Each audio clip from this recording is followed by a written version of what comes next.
అంబుద్రి గారు మొదలెడతారా? నమస్తే అమ్మా లక్ష్మి గారు. రాజీ గారు నమస్కారం. నమస్తే. అంబుద్రి గారు మొదలు పెడతారా? నమస్తే మేడం. నమస్తే మేడం ఈరోజు ఏది మేడం సంభాషణ కదా? ఇవాళ కూడా కామెంటరీస్ ఆన్ లివింగ్ కృష్ణమూర్తి గారు. Okay madam. Subject madam topic చెప్తున్నాను. Spiritual leader. Okay okay sir. Spiritual leader. ఓం శ్రీ సద్గురుభ్యో నమః. ఈరోజు 23వ తేదీ మంగళవారం 2023 మే నెల. శ్రీ జిడ్డు కృష్ణమూర్తి గారు రచించిన కామెంటరీస్ ఆన్ లివింగ్ అనే దాంట్లో స్పిరిచువల్ లీడర్ అనే సబ్జెక్ట్ మీద శ్రీ లక్ష్మీ మేడం గారు చదువుతూ వ్యాఖ్యానిస్తారు.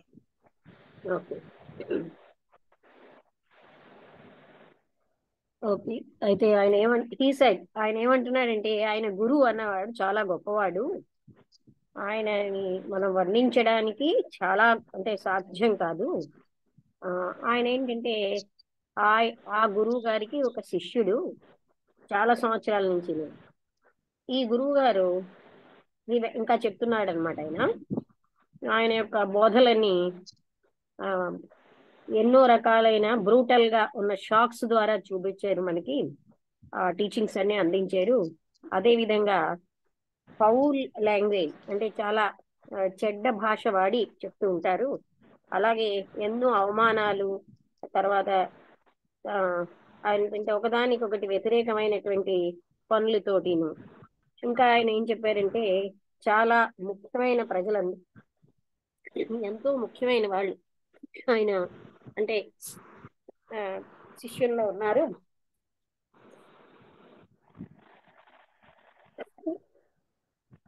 ఆయన ఫాలోయర్స్ చాలా ముఖ్యమైనటువంటి వాళ్ళు.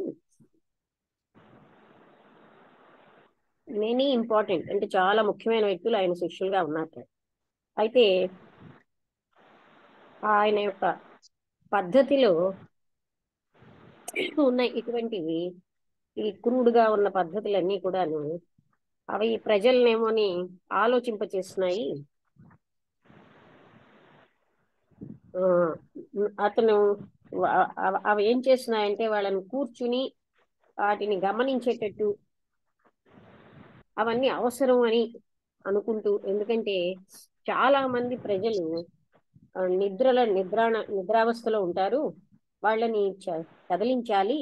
అందుకని ఆయన చేసేటటువంటి అక్రూడ్ పద్ధతులన్నీ అవసరమే అని వాళ్ళు చర్చించుకుంటారు. ఆ గురువు గారు చాలా భయంకరమైనటువంటి విషయాలు భగవంతుడి కోసం చెప్తూ ఉంటారు. అవి ఎలా కనిపిస్తాయంటే, ఆయన శిష్యులు అది had to drink a great deal, ఎంతో ఎక్కువసేపు వాళ్ళు తాగాలట. గురువు గారు ఏంటంటే చాలా ఎక్కువగా తాగి ఉంటారట. చాలా మోస్ట్ మీల్స్ అంటే ఎన్నో మీల్స్ లోని ఆహారం తీసుకునే దాంట్లో హీ హిమ్సెల్ఫ్ డ్రంక్ హెవీలీ, చాలా ఎక్కువగా తాగి ఉంటారు. ఆ బోధలు ఏమైనా సరే చాలా లోతైనవి, అవి చాలా రహస్యకరమైనవి ఒక టైంలో, కానీ ఇప్పుడు అవి అందరికీ కూడా అవైలబుల్గా ఉన్నాయి. ఒకప్పుడు అవి రహస్యంగా ఉంచబడ్డాయి. అయితే ఈ ఆలస్యంగా వచ్చిన ఆటం యొక్క ఈ సూర్యుడేమో తన ఈ విండో ద్వారా కిరణాలని ఆయన కురిపిస్తున్నాడు. అండ్ అక్కడ ఉన్నటువంటి బిజీ స్ట్రీట్ గా అంటే ఆ వీధిలో ఉన్న ఆ ధ్వని వినబడుతోంది, ఎవరైనా వినొచ్చును. ఆ ఆకులు, the leaves in the death were brilliant, చాలా ప్రకాశవంతంగా ఉన్నాయి పడిపోయే ముందు. అక్కడ గాలి కూడా చాలా ఫ్రెష్ గాను, చాలా క్లీన్ అంటే క్లీన్ అంటే సూక్ష్మతరంగా అంటే చాలా అదే అంటే ఫ్రెష్ గాను చాలా చొచ్చుకుపోయేటట్టుగాను ఉన్నది. అండ్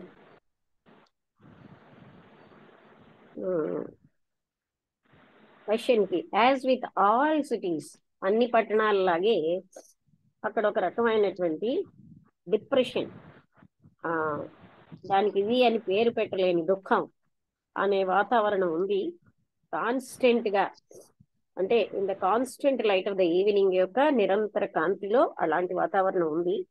అక్కడ ఉన్నటువంటి కృత్రిమమైనటువంటి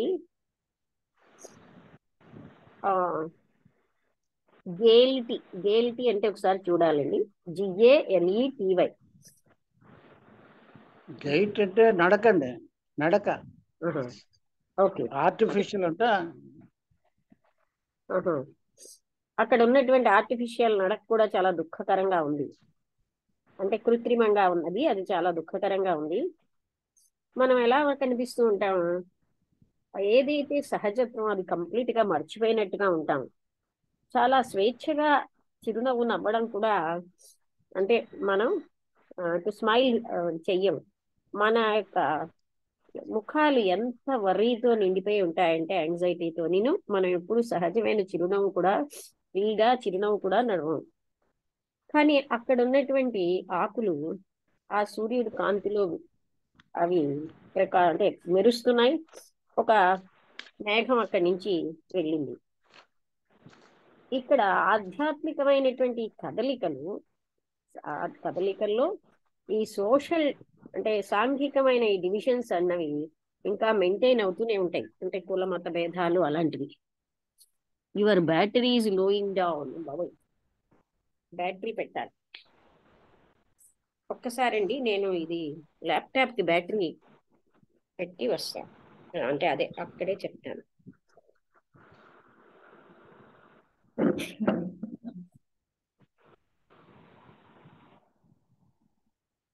నేను చూసుకోలేదు.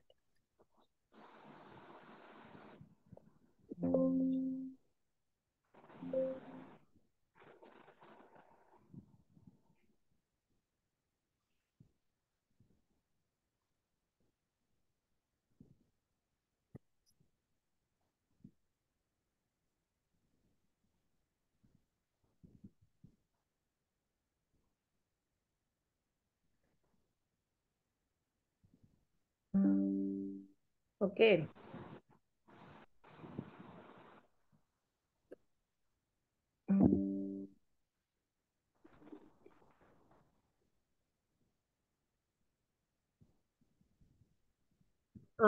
అంటే అక్కడ ఏంటంటే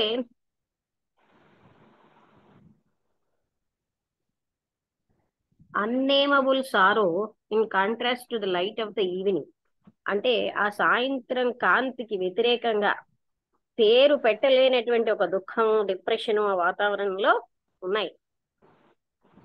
అక్కడ ఉన్నటువంటి ఆర్టిఫిషియల్ గా ఉన్న ఈ నడక అంతా కూడా ఇంకా దుఃఖకరంగా ఉంది.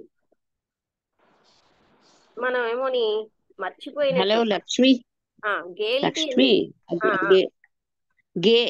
గేట్ కాదు అంటే బాబాజీ గారు దాన్ని సరిగ్గా చూడలేదు. GAIT అయితే నడక, ఇది GAIETY అంటే జాయ్, ఆర్టిఫిషియల్ జాయ్.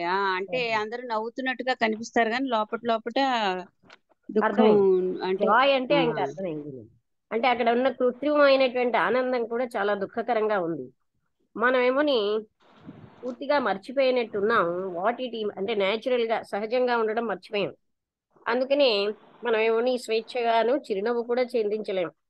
మనకున్నటువంటి ముఖాలన్నీ కూడా వర్రీతోటి, ఆతురతతోటి నిండిపోయి ఉంటాయి. కానీ అక్కడ ఆ ఆకులు మాత్రం సూర్యకాంతిలో మెరుస్తున్నాయి. అక్కడి నుంచి ఒక మేఘం వెళ్తోంది. అయితే ఆధ్యాత్మికమైనటువంటి సోకాల్డ్ ఆధ్యాత్మికమైన కదలికల్లో కూడా సాంఘికమైనటువంటి విభాగాలు ఉంటున్నాయి. అవి మెయింటైన్ చేస్తున్నాం ఇంకాను. ఎంత ఆతురతగా ఏ లిటిల్ టైటిల్డ్ పర్సన్ కదా, how eagerly A titled person is welcome and give friend seat. అంటే చూడండి, గొప్ప పేరు ప్రఖ్యాతులు ఉన్న వ్యక్తిని ఎంతో ఆతురతతో పిలిచి మొట్టమొదటి సీట్ ఇచ్చేస్తూ ఉంటారు. అలాగే అక్కడ ఉన్నటువంటి ఫాలోయర్స్ ఆ ఆ ఆ గొప్ప ప్రసిద్ధి చెందిన వ్యక్తి చుట్టూరా చేరతారు. How hungry we are for distinctions and labels. మనందరం కూడా ఎంత ఆకలితో ఉన్నామండి ఇక్కడ. ఏంటంటే ఏదో పేరు ప్రఖ్యాతులు కావాలి, వాళ్ళకి ఏదో ముద్రలు ఉండాలి, వీళ్ళు ఫలానా ఫలానా అంటే మనం అందరం కూడా ఎంతో అలాంటి వాళ్ళని అంటే అటువంటి వాటికి మనం తప్పిస్తూ ఉంటాం. ఈ క్రేవింగ్ అనేది అంటే ప్రత్యేకతలు ఇవన్నిటికీను అది మనం దాన్ని ఏమంటున్నాం అంటే ఆధ్యాత్మిక పెరుగుదల అంటాం. ఎవరైతే ఆ, దగ్గరగా ఉన్నారో, those are near and those are far, అలాంటి వాటికి దగ్గరగా ఉన్నప్పుడు మనం ఏమంటే డిస్టింక్షన్స్ అంటే చాలా ప్రత్యేకతగా ఉన్న వాళ్ళని మనం ఆధ్యాత్మికమైన స్పిరిచువల్ గ్రోత్ అంటున్నాం. Those are near and those are far, the hierarchical division as the master and the initiate, the pupil and the novice. అంటే మనం ఏమంటున్నాం, గురువు శిష్యుడు, తర్వాత ఆ విధంగానే ప్యూపిల్, నోవైస్ అంటే కొత్తగా ఉన్న శిష్యుడా, NOVIC నోవైస్ చూడు ఒకసారి. అంతేనండి, కరెక్ట్ కరెక్ట్. ఇలాగా మనం విభేదాలు పెడతాం.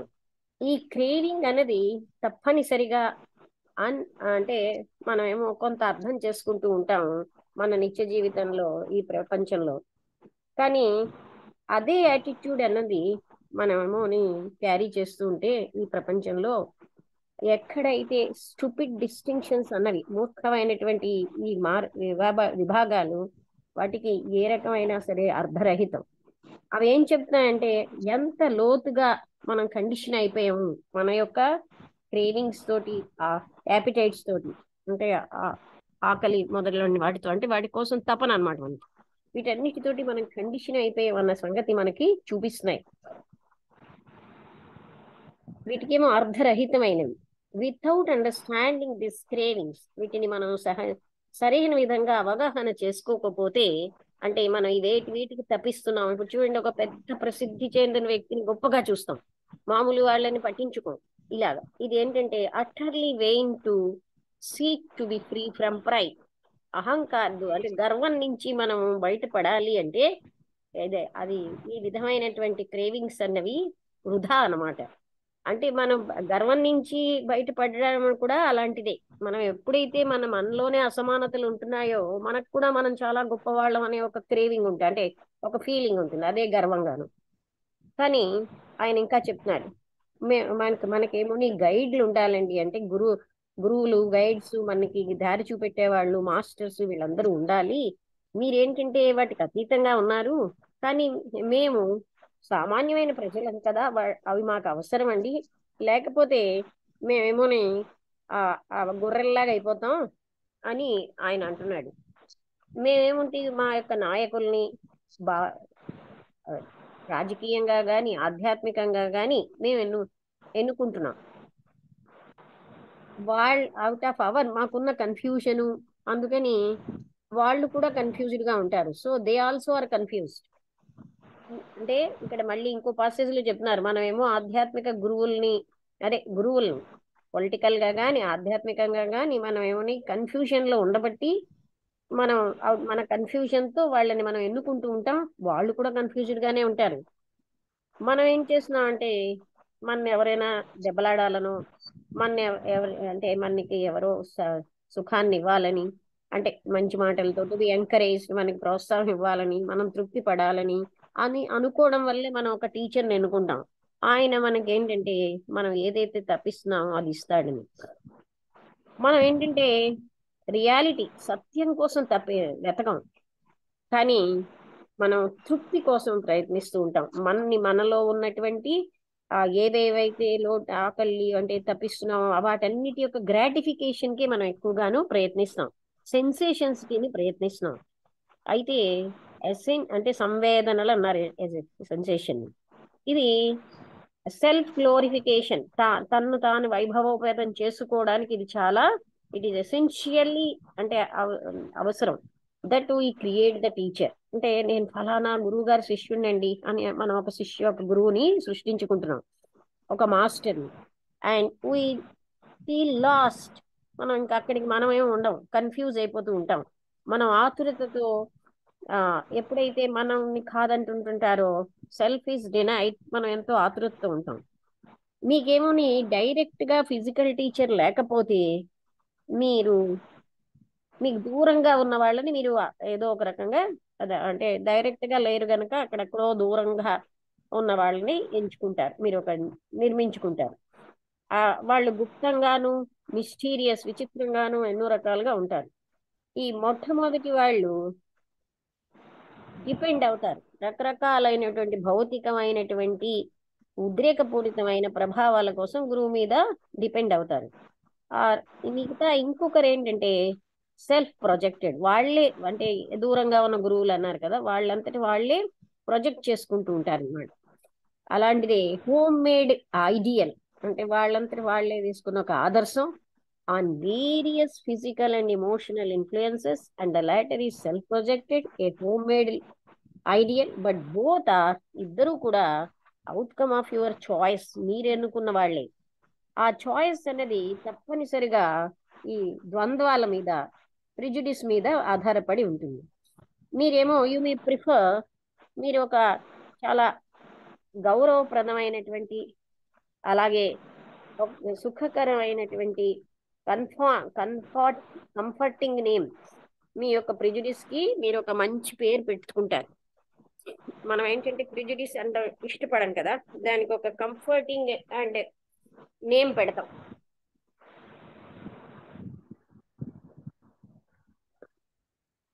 ఇఫ్ యూ హ్యావ్ నోట్, అది మన చాయిస్ ప్రకారమే మనం ఎంచుకుంటాం, ఒక నేమ్ పెడతాం మన ప్రిజుడిస్ ప్రకారం. ఇట్ ఈస్ మీ యొక్క కన్ఫ్యూషన్ ద్వారా అండ్ మీకున్నటువంటి లోపల ఉన్నటువంటి తపనలు, అవి వాటి వల్లే మీరు ఎన్నుకుంటున్నారు అటువంటి గురువులు. అంటే ఇక్కడ ఆకలి అంటే ఏంటి, తప్పించేది. మీరేమోని మీ యొక్క తృప్తి కోసం మీరు వెతుకుతూ ఉంటే, గ్రాటిఫికేషన్ కోసం మీరు సహజంగానే మీరు కోరుకున్నదే ఎంచుకుంటారు. కానీ అది సత్యం అని మనం అనకూడదు. సత్యం అన్నది ఎప్పుడైతే ఈ gratification into being, when gratification, the desire for సెన్సేషన్ల కొరకు కోరిక అవన్నీ అంతమైనప్పుడే సత్యం అన్నది ఉంటుంది. You have not convinced me that I do not need a master. ఆయన అన్నట్ట మీరేమో నాకేం మాస్టర్ అక్కర్లేదు అని మీరు నన్ను ఒప్పించలేకపోయారు అన్నట్ట. సత్యం అన్నది ఆర్గ్యుమెంటేషను అంటే వాదాలతోటి నమ్మకాలతోటి కాదు. It is not the outcome of opinion, ఒకరి ఒపీనియన్ యొక్క ఫలితంగా ఉండేది సత్యం కాదు. కానీ మాస్టర్ నాకు సహాయం చేస్తారు నా యొక్క గ్రీడ్ ని ఓవర్కమ్ చేయడానికి, అంటే అధిగమించడానికి, నాకున్న అసూయని అధిగమించడానికి నా గురువు నాకు హెల్ప్ చేస్తారు అని ఆయన చెప్తున్నాడు. అనదర్, ఆయన ఎంత గొప్పవాడైనా సరే ఇంకొక వ్యక్తి మీలో మార్పును తీసుకురాగలరా? In yourself he can, you are not transformed. అలాగా అనిపిస్తే మీరు నిజంగా అప్పుడు మారే ఉండరు. మీరు కేవలంగా డామినేట్ చేయబడుతున్నారు ఆయన యొక్క ప్రభావంతో. ఆ ప్రభావం అన్నది అది మీకు ఒక కొంతకాలం ఉంటుంది, కానీ మీరేమోని మారరు. మీరేంటంటే యు హ్యావ్ బీన్ ఓవర్కమ్, మీరేమోని అధిగమించబడుతున్నారు. Whether you are overcome by envy, మీరేమోని జెలసీ అంటే ఏమిటి, ఎన్వి అన్నది అసూయతోటి మీరు అధిగమించబడినా, లేకపోతే మరొక రకమైనటువంటి గొప్పదైనటువంటి ప్రభావంతో మీరు అధిగమించబడినా, మీరు అప్పటికీ బానిసలే, మీరేం స్వేచ్ఛగా లేరు. మీరేంటంటే ఇలాగా బానిసలుగా ఉండడం మీకు ఇష్టం. టు బి పొజెస్డ్ బై, ఎవరో మిమ్మల్ని కలిగి ఉండాలంటే మీరు ఎవరు ఫలానా వాళ్ళకి చెందుతామండి, whether by a master or by anyone else. ఓ మాస్టర్ అవ్వచ్చు, మరొకరు అవ్వచ్చు, ఎందుకంటే అక్కడ మీకు భద్రత ఉంటుంది. అలా మిమ్మల్ని ఎవరో మా వాళ్ళండి అని చెప్పడంలో మీకు ఒక భద్రత ఉంటుంది. ఈ మాస్టర్ ఏమిటంటే మీకు శరణం, ఆశ్రితులైపోతున్నారు, ఆయన్ని ఆశ్రయిస్తారు. ఎవరినైనా కలిగి ఉండడం, ఎవరికో చెంది ఉండడం, ఈ పొజిషన్ అనేది అది మనకున్న గ్రీడ్ నుంచి ఎప్పుడు స్వేచ్ఛని ఇవ్వలేదు. మనకున్నటువంటి లోభం నుంచి మనం స్వేచ్ఛని పొందలేము. I must resist greed, he side. నేను దాన్ని నిగ్రహించాలండి, గ్రీడ్ని, దాన్ని నేను ఫైట్ చేయాలి.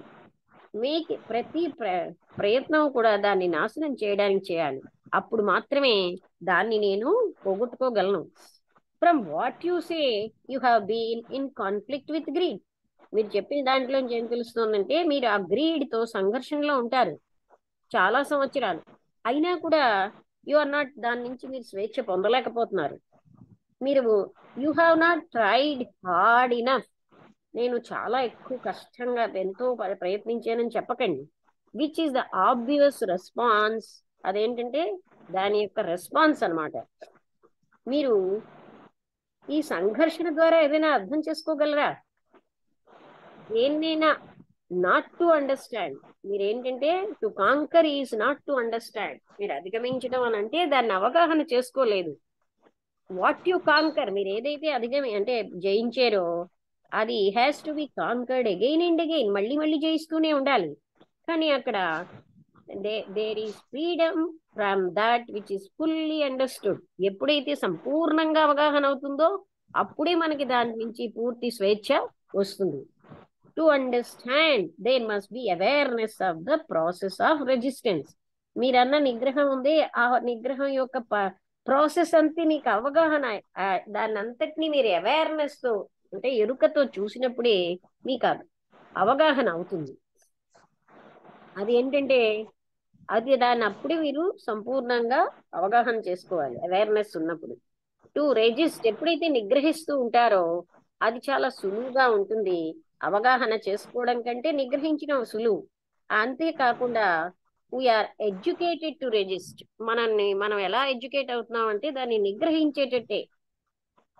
ఇన్ రెజిస్టెన్స్, ఈ నిగ్రహంలో అక్కడ అబ్జర్వేషన్ అవసరం లేదు, దాన్ని ఏం పట్టించుకోకర్లేదు, అక్కడ కమ్యూనికేషన్ లేదు. ఈ నిగ్రహం అన్నది అది మనలో ఉన్నటువంటి మనస్సు యొక్క డల్నెస్ యొక్క చిహ్నం అన్నమాట. అంటే మనస్సు డల్ గా ఉన్న వాళ్ళ వల్లే మనం నిగ్రహం అన్నది పెడుతున్నాం.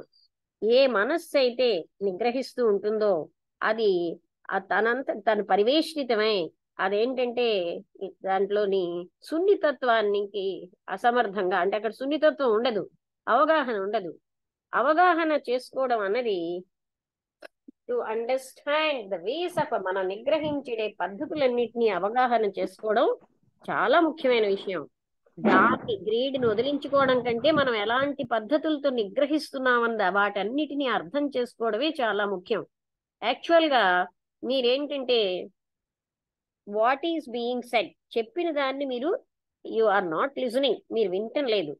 మీరేం చేస్తున్నారు? You are considering your various commitments which have grown out of your years of struggle and resistance. మీరు ఇన్నాళ్ళు ఉన్న నిగ్రహంతో పోరాటంతో ఇన్ని సంవత్సరాలు మీరేం చేస్తున్నారంటే వాటినే పట్టుకుని ఆ కమిట్మెంట్స్ నే మీరు చూస్తున్నారు. యు ఆర్ నౌ కమిటెడ్, మీరు ఇప్పటికీ కమిటెడ్ గానే ఉన్నారు. అండ్ అరౌండ్ యువర్ కమిట్మెంట్, మీ కమిట్మెంట్ చుట్టూరా మీరేంటంటే బహుశా you have lectured and written about, దానికోసమే మీరు ఎన్నో ఉపన్యాసాలు ఇచ్చారు, రాశారు కూడా. మీరేం చేశారంటే ఎంతో మంది ఫ్రెండ్స్ ని కూడగట్టుకున్నారు. మీకు ఒక you have an investment in your master లో మీరు ఒక పెట్టుబడి పెట్టారు. Who has helped you to resist, మీకేమో ఇలా నిగ్రహించుకోవడానికి ఆయన సహాయం చేశారు. అందుకని మీ యొక్క గతం అన్నది మిమ్మల్ని listening to what is being said, ఏమిటైతే చెప్తున్నానో దాని నుంచి వినకుండా అడ్డుతోంది. అంటే I both agree and disagree with you, నేను ఒప్పుకుంటాను, నేను తిరస్కరిస్తాను అన్నాడు ఆయన. అంటే ఇది చాలా పెద్దదా, ఇంతే చిన్నదేనా? ఓకే, ఇంకా కొంచెమే ఉంది, చదివేసాక మనం దాని మీద డిస్కస్ చేద్దాం. విచ్ అంటే నేను మిమ్మల్ని అగ్రీ చదువుతున్నాను, అగ్రీ కూడా అవ్వను అని ఆయన చెప్పేట. అప్పుడు ఏంటంటే which shows that you are not listening, దాని అర్థం మీరు వింటం లేదు. మీరేం చేస్తున్నారు? మీ కమిట్మెంట్స్కే ఎక్కువగాను ప్రాముఖ్యత ఇస్తున్నారు. ఏమిటి చెప్పేమో దానికంటే, అంటే ఏంటి అర్థం? మీరు వింటం లేదు. మీరు వినడానికి భయపడుతున్నారు. అందుకనే మీరు సంఘర్షణలో ఉన్నారు. అగ్రీ అవడం and at the same time disagree, అంటే ఒప్పుకోవడం ఒప్పుకోకపోవడం అనే విషయాలు ఎందుకు వచ్చాయంటే మీరు ఆల్రెడీ ఉన్న పాస్ట్ కమిట్మెంట్స్ తోటే మీరు ఉంటున్నారు. ఆ కాన్ఫ్లిక్ట్ ఆయనలో అది చాలా ఎక్కువగా ఉంది మొదటి కంటే. ఎందుకంటే మీరు ఎప్పుడైతే వాట్ ఈజ్ అన్న దాన్ని అవేర్నెస్ లోకి వచ్చారో, హవెవర్ రిలక్టెంట్లీ అండ్ డినైట్, అంటే దాన్ని ఎంత ఇష్టపడకుండా కాదన్నా సరే, బికాస్ ఆఫ్ యువర్ కమిట్మెంట్స్, మీకున్న కమిట్మెంట్స్ వలన వాటిని కాదన్నా, deep contradiction is set going. అక్కడ మీకు లోతైన వ్యతిరేకత ఉన్నది. ఈ వ్యతిరేకత అన్నది ద్వైతం. అక్కడ మీకున్నటువంటి అపోజింగ్, ఒకదాన్ని ఒకటి వ్యతిరేకించే కోరికలు ఏమి, బ్రిడ్జ్ లేదు, అంటే కలిపేవేమీ లేవు. ఒక బ్రిడ్జ్ అన్నది, అంటే ఒక కలిపే లింక్ అన్నది సృష్టించబడుతోంది. ఇట్ ఈస్ రెసిస్టెన్స్, దాన్నే మనం ఏమంటాం, నిగ్రహం అంటాం. అది కన్సిస్టెన్సీ, అంటే అక్కడ దానికి పరిమితం అయిపోతున్నాం. Only in understanding what is అన్నది, యథార్థం అన్నదాన్ని మనం అవగాహన చేసుకున్నప్పుడే అప్పుడు మాత్రమే ఫ్రీడమ్ ఫ్రమ్ వాట్ ఈజ్ అన్నది వస్తుంది. మనం ఏం చేస్తున్నాం అంటే దాన్ని అధిగమించేస్తున్నాం, ఓవర్కమ్ చేస్తున్నాం, కానీ అవగాహన చేసుకోవట్లేదు. It is an add fact. చాలా విచిత్రమైన నిజం ఏంటంటే, ఎంతో మంది శిష్యులు, వాళ్ళేమో బులీడ్ అండ్ డైరెక్టెడ్, వాళ్ళని అంటే అక్కడ మనం డైరెక్ట్ చేస్తున్నారు, వాళ్ళకేమో స్వేద కూడా తీరుతున్నారు. Whether they softly or harshly, వాళ్ళకి సాఫ్ట్ గా గాని కఠినంగా గాని ఆ గురువు గారి చేత అక్కడ ఉన్న శిష్యులందరూను ఆ గైడెన్స్ ఇవ్వబడుతూ ఉంటారు. వాళ్ళు ఏమనుకుంటారంటే ఈ హార్ష్ ట్రీట్మెంట్ అన్నది అక్కడ శిక్షణలో ఒక భాగం అనుకుంటారు. ఈ శిక్షణ అనేది ఆధ్యాత్మికమైన జయప్రదం అనేది అనుకుంటూ ఉంటారు. ఈ కోరిక అంటే టు బి హర్ట్, నాకు హర్ట్ అవుతున్నాను, నేను హర్ట్ అవ్వబడతాను, టు బి రూడ్లీ షేకెన్, చాలా రూడ్ గా కదిలించడం, ఇది కూడా ఆ ప్లెజర్ ఆఫ్ హర్టింగ్, అంటే గాయపరచడంలో ఉన్న ఆ ప్లెజరు, ఇదంతా కూడా అందులో పార్ట్ అని. And this mutual degradation of the leader, ఆ లీడర్ అంటే ఆ నాయకుడి యొక్క డిగ్రేడేషన్ అన్నది, అండ్ ద ఫాలోయర్ శిష్యుడు కూడా, అదంతా కూడా మనకేంటంటే ఒక రకమైన సెన్సేషన్ యొక్క కోరిక యొక్క ఫలితంగానే వస్తున్నాయి. ఇదంతా ఎందుకంటే మీరు ఎక్కువ పెద్ద సెన్సేషన్ కావాలనుకుంటారు. You follow and so you create a leader. అందుకే మీరు ఏం చేస్తున్నారు, ఒక లీడర్ ని సృష్టించుకుని ఫాలో అవుతూ ఉంటారు, ఒక గురువుని. ఆయన and for his new gratification you will sacrifice, ఆయనకి ఉన్న కొత్త రకమైనటువంటి తృప్తి కోసం మీరేమో సాక్రిఫైస్ చేస్తున్నారు, అంటే త్యాగం చేస్తారు. దాంతో మీరు పుటప్ అంటే అలవాటు అయిపోతూ ఉంటారు. అక్కడ ఉన్నటువంటి అసౌకర్యాలు, ఆ ఇన్సల్ట్స్, అక్కడ ఉన్నటువంటి డిస్కరేజ్ చేస్తూ ఉన్న వీటన్నిటిలోని, అంటే మిమ్మల్ని డిస్కరేజ్ తెలుగు పదం ఏంటండి, అంటే మిమ్మల్ని ధైర్యహీనులుగా చేస్తున్నప్పుడు అవన్నిటికీ కూడా మీరు అలవాటు అయిపోతూ ఉంటారు. ఇదంతా కూడా మ్యూచువల్ ఎక్స్ప్లాయిటేషన్, ఒకళ్ళనొకళ్ళు మీరు మీ యొక్క స్వార్థం కోసం ఉపయోగించుకుంటున్నారు. It has nothing whatever to do with reality. సత్యంతో ఇలాంటి వాటికి ఏమీ సంబంధం లేదు. ఇది ఎప్పుడు కూడా మనకి సంతోషానికి దారి తీయదు. ఇక్కడితో ఇది అయిపోయింది. అంటే ఇక్కడ ఏంటండి, స్పిరిచువల్ లీడర్స్ అనే టాపిక్ లో మనం చదివాం. మీకు అర్థమైంది కదా? అంటే మనం ఆయన చెప్పిన పాయింట్ ని మనకు ఆల్రెడీ ఉన్న అభిప్రాయంతో కాకుండా చూస్తే మనకు అర్థమవుతుంది. అంటే అతను ఎలా చేసాడు, తనకున్న కమిట్మెంట్స్, తన వాళ్ళు అవుతున్న విషయాలు ఇవన్నీ పెట్టుకుని వినడం వల్ల ఆయన పూర్తిగా వినలేకపోతున్నాడు. ఎందుకంటే సంఘర్షణ వచ్చేసింది, తను చేస్తుంది ఏంటి అని.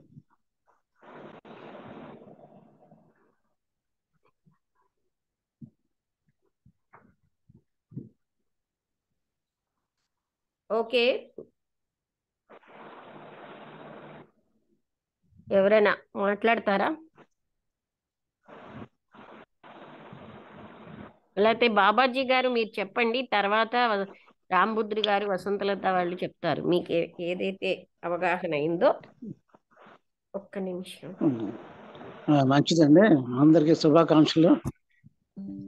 ఎవరైనా ఒక పొలిటికల్ లీడర్ని కానీ ఆధ్యాత్మిక గురువు కానీ ఎన్నుకుంటున్నాం అంటే మనం చూస్ చేసుకుంటున్నాం, ఎన్నుకుంటున్నాం. ఎన్నుకోవడం అనేది ఎప్పుడు జరుగుతుందంటే మనలో స్పష్టమైన అవగాహన లేనప్పుడు, అంటే కన్ఫ్యూజన్లో ఉన్నప్పుడే మనం ఎన్నుకుంటాం. కన్ఫ్యూజన్ లేనప్పుడు క్లారిటీ ఉంటుంది. క్లారిటీ ఉన్నప్పుడు ఎవరు ఎవరి మీద మనం డిపెండ్ అవ్వం, మన మీదే మనం ఆధారపడతాం, మనకు అంత తెలిసిపోతుంది. అయితే ఆ లీడర్ కానీ ఆ గురువు కానీ వాళ్ళు కన్ఫ్యూజ్డే. వాళ్ళకి కావాల్సిందంటే గ్రూప్ ఆఫ్ డిసైపుల్స్, చుట్టూ జనాన్ని చేర్చుకోవడం, వాళ్ళని ఒక రకమైన ఎక్స్ప్లాయిటేషన్, ఒకరినొకరు దోపిడీ చేసుకుంటుంటారు మ్యూచువల్గా. లీడర్ని ఫాలోవర్స్ లీడర్ని. అయితే ఫాలోవర్స్ అంత గుడ్డిగా నమ్మేస్తారంటే ఆయన తిట్టినా సతాయించినా కూడా అది కూడా ట్రైనింగ్లో భాగమే అని భావిస్తారు అన్నమాట. అంతా ఆయనకి గౌరవం ప్రతిష్ట అంతా కూడా అంటగట్టుతుంటారు. అది స్పిరిచువల్ లీడర్ల యొక్క జరిగే స్వభావం. అది మనకు కావాల్సింది ఏంటంటే జరుగుబాటుకి టెక్నాలజీకి గురువులు కావాలి, కానీ అంటే టీచర్స్ కానీ కావాలి, కానీ ఆధ్యాత్మిక క్షేత్రంలో గురువు అక్కర్లేదు, మనమే గురువులు. అది మనం గ్రహించుకోవాలి. దీని యొక్క సమ్మరీ జిస్ట్ అదనమాట. మీరు గ్రహించలేదు చూడండి. ఓకే.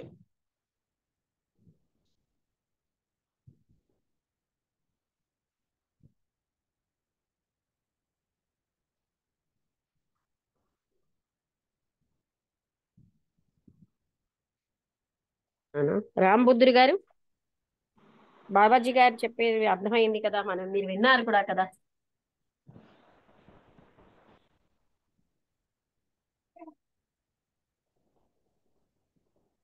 రాంబుద్ధుడి గారు వినబడుతోందా?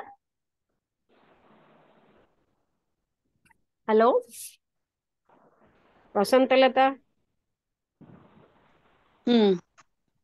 విన్నాను, బాగా ఉంది. ఇది కూడాను డిఫరెంట్ గాను. స్పిరిచువల్ లీడర్ మీద ఆయన మాట్లాడుతున్నారు ఇవాళ. అందరికీ నమస్కారం. ఈ అతను చెప్పేది ఏంటంటే, ఎలా అయితే మిగతా రంగాల్లో డిస్టింక్షన్స్ అవి హైరార్కీలు అవి మెయింటైన్ చేస్తారో, ఈ ఆధ్యాత్మిక రంగంలో కూడా అవే ఉంటాయి.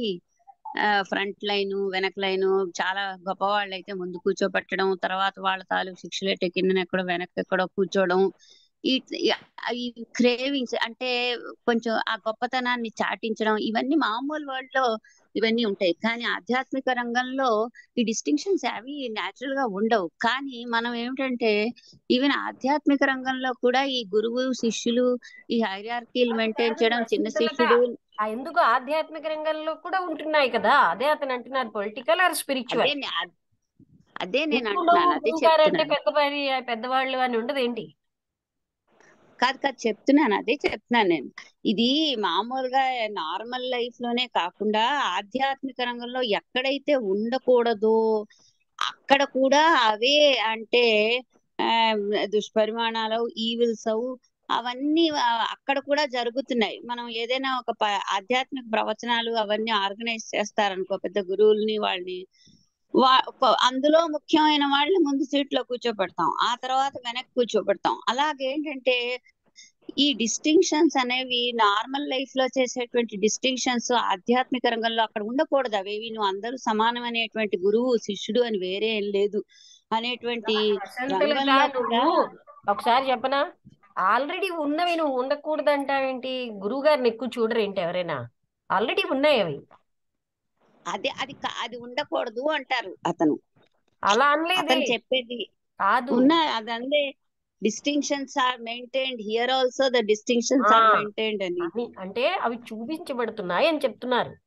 అదే చూపించకూడదు అంటే నా ఉద్దేశంలో అంటే అవే అందులోకి, అంటే మన పొలిటికల్ లైఫ్ లో మిగతా లైఫ్ లో సోషల్ లైఫ్ లో కృష్ణమూర్తి గారు ఇది వద్దు ఇది చెయ్యకూడదు ఎక్కడ చెప్పరు, అక్కడ ఉన్నాయి. నేను అంటే లాంగ్వేజ్ నాది కొంచెం డిఫరెంట్, కానీ నేను చెప్పేది ఏంటంటే ఇప్పుడు మనకు అర్థమయ్యేది ఏంటంటే ఎక్కడైతే ఇవి ఉండకూడదో అక్కడ కూడా ఉండకూడదు. అంటే నా ఉద్దేశంలో అవి ఆధ్యాత్మికత అంటే ఏమిటి? సత్యాన్ని గ్రహించడం. సత్యం ఉండకూడదు ఉండొచ్చు అనే పాయింట్ వదిలే. ఎందుకంటే ఉండకూడదేంటి, ఏళ్ల తరబడి ఉన్నాయి అవి. అదే ఉంటున్నాయి, కానీ అక్కడ అది ఉండకూడదు అంటే ఉండకూడదు